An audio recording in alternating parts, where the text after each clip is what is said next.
Hi guys, dinner tayong lahat. Ulam ako ng gulay.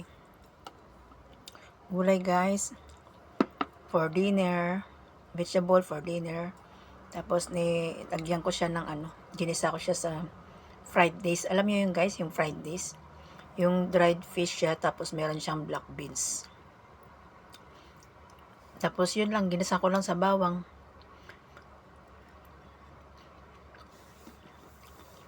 Kumain tayong lahat guys.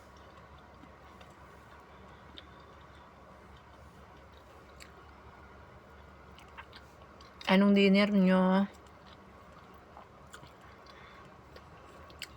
Kain lang ako guys ha. Mamaya ako sa inyo. Magkipag-engage sa inyo.